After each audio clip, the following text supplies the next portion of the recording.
Thank you, Mr Deputy Speaker, and I'll refer to my register of interests.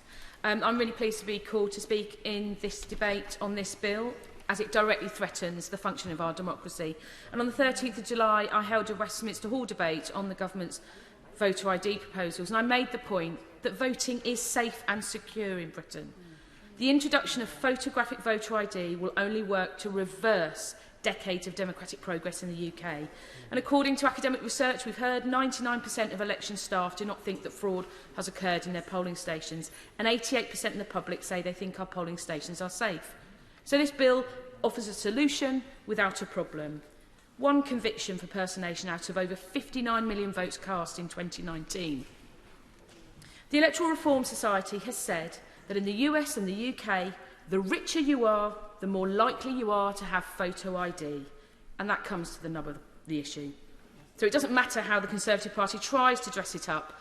These plans will make it harder for working class, older, black, Asian and ethnic minority people to vote, or if you're unemployed or disabled. And it's going to cost the taxpayer, according to the Cabinet Office's figures, £120 million over 10 years.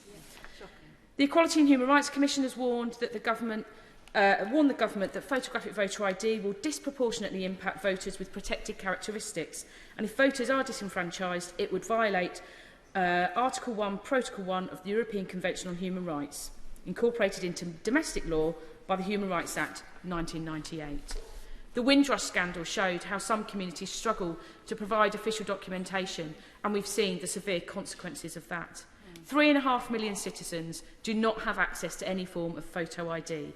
And so the government's solution of free voter ID also doesn't stand up to scrutiny, because the government's own research found that 42% of those without ID wouldn't apply for a voter ID card. The Association of Electoral Administrators has raised serious concerns about the huge administrative burden that will be placed on already overstretched local authorities. So can the Minister confirm that the plan is to make councils like mine, Luton Council, which has had over £150 million stripped from its budget over the last 11 years, deliver and enforce photo ID cards alongside the added burden of registering millions of new overseas electors on top of boundary changes? The proposed plan is not credible and out of touch with reality. And in my final concluding remarks, I would very much want to echo the comments made by my honourable friends from Erith and Thamesmead and Cynham Valley about our opposition to the bill's attack on free and fair campaigning by non-party activists such as trade unions and charities to campaign for or work with political parties to a joint goal.